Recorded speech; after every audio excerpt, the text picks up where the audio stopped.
बिस्मिल्लाहिर्रहमानिर्रहीम अस्सलामु अलैकुम वरहमतुल्लाहि वबरकातुह। आज एक बार फिर से हम वही मौजू और वही मसला लेकर आप हज़रात के सामने हाजिर हैं। इस मौजू और मसले पे हमने पिछली वीडियो में बात की थी कि हमारी नई नस्ल के नौजवान जहनी डिप्रेशन और जहनी तनाव के शिकार क्यों हैं, क्या वजह है इसकी और क्या हल है इसका। क्योंकि हमारी नज़र में इसकी दूसरी वजह है तालीम का गलत मकसद। देखिए, एक उसूली बात हमें जहन में याद रखनी चाहिए, जब भी हम कोई काम करते हैं तो काम करने से पहले हमने काम का मकसद जहन में लिया होता है। और फिर अगर हम काम करने के बाद अपने मकसद में कामयाब हो जाते तो फिर हमारा मसला कुछ भी नहीं होता, फिर हम ठीक ठाक रहते हैं, हम जहनी तौर से भी खुश रहते हैं, दिली तौर से भी खुश रहते हैं, हर एतबार से खुश रहते हैं। लेकिन किसी भी काम को करने के बाद अगर हम मकसद में नाकाम होते हैं, मकसद हमसे छूट जाता है, मकसद हमें हासिल नहीं होता है, तो तयशुदा बात है हम जहनी तौर पर, जिस्मानी तौर पर, दिली तौर पर मायूस हो जाते हैं, हम डिप्रेशन का शिकार हो जाते हैं।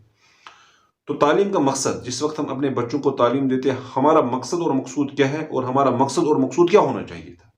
हम ये मकसद देकर अपने बच्चों को तालीम देते हैं कि आप लोगों को बेहतर नौकरियां मिल जाएगी, कुर्सियां मिल जाएंगी, ओहदे मिल जाएंगे, आपको जॉब मिल जाएगी और आपको रोजगार मिल जाएगा।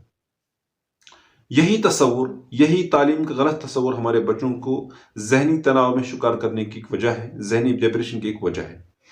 मैं समझाता हूँ। देखिए, जब हमारे बच्चों को ये मकसूद सामने होता है कि हम पढ़ेंगे, हम कोई भी डिग्री हासिल कर ले, हम मेहनत करके कोई ठीक ठाक तालीम पढ़ लेंगे, कोई भी डिग्री हासिल कर लेंगे, उसके बाद हम मुलाजिम बन जाएंगे और वो किसी फील्ड को चुन लेते हैं कि अगर हम डॉक्टरी का फील्ड लेते हैं, इंजीनियरिंग का फील्ड लेते हैं, इस फील्ड में मेहनत करने के बाद, दिन रात एक करने के बाद हम फिर डॉक्टर बन जाएंगे, इंजीनियर बन जाएंगे, कुछ भी बन के हमारा रोजगार मिल जाएगा। लेकिन ये मकसद गलत है। वजह उसकी है कि ये बात तजुर्बे में है, हर एक इंसान के सामने है कि कितने नौजवान पढ़ने लिखने के बाद उन्हें जॉब नहीं मिल रहा है, वो अपने मकसद में कामयाब नहीं हो पा रहे। जब वो अपने मकसद में कामयाब नहीं होंगे तो तयशुदा बात है वो अपने मकसद में हार चुके हैं। तयशुदा बात है कि वो जहनी तनाव का शिकार होंगे, जहनी डिप्रेशन का शिकार होंगे। हमारा मकसद होना क्या चाहिए था? हमारी तालीम का मकसद ये होना चाहिए था कि हम पढ़े, हम लिखे, हम बेहतर तालीम हासिल कर लें, इसलिए कि ताकि हम जहनी तौर से मजबूत बन जाए,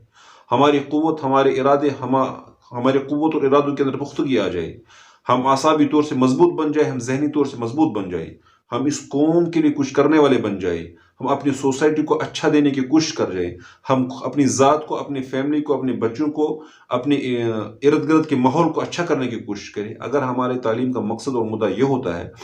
अगर हम इस मकसद और मुद्दे को लेकर चलेंगे तो तयशुदा बातें पढ़ने के बाद एक नेचुरल तरीके से ये इरादे बनते हैं। क्योंकि देखिए, एक इंसान डॉक्टरी की डिग्री लेकर चलता है, उसके जहन में होता है कि मैं डॉक्टर बनने के बाद कौम की इस फील्ड में जाकर एक मेहनत करूंगा, कौम को एक खिदमत करूंगा। तो चूंकि खिदमत करने का जज्बा बनता है, लेकिन उसका कॉन्सेप्ट गलत होता है कि मैं पहले मुलाजिम बन जाऊं, मेरा जॉब का मसला हल हो जाए, जिसकी वजह से फिर नाकामी मिलती है क्योंकि वो डॉक्टर बनता नहीं है। लेकिन अगर आपने ये मुलाजमत का सिस्टम खत्म कर दिया होता तालीम से, ये मकसद लिया होता है कि मुझे कौम को अच्छा देना है, खुद को अच्छा देना है, सोसाइटी को अच्छा देना है, कुर्बानी देनी है, सोसाइटी से हर बुरी काम को दूर करना है, हर गलत काम को दूर करना है, हर बुरे आदत को दूर करना है,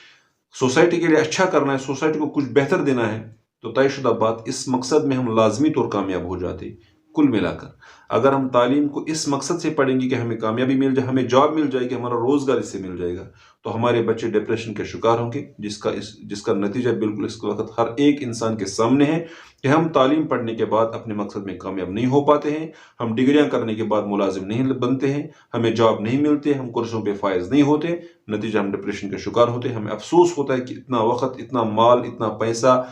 दिन रात एक, रातों को जागना, दिन में मेहनत, ये सब हमारा ज़ाया होता है। लेकिन इसके बरक्स हम ये मकसद बनाएं कि पढ़ने के बाद हमें ज़हनी क़ुव्वत मिल जाए, ज़हनी ताकत मिल जाए, हमारे अंदर एक हौसला, एक वलवला, एक जोश पैदा हो जाए, जिस जोश और वलवले को लेकर, जिसके ज़रिए से हम अपने कौम के लिए अच्छा करें, अपनी सोसाइटी के लिए अच्छा करें, अपने बच्चों के लिए अच्छा करें, अपने लिए अच्छा करें, तो फिर इंशाअल्लाह अज़ीज़ उम्मीद है कि इस मकसद में अक्सर लोग कामयाब हो जाएंगे और हम इंशाअल्लाह अज़ीज़ ज़हनी तनाव और ज़हनी डिप्रेशन से बच जाएं। अल्लाह तबारक व तआला समझने की तौफीक अता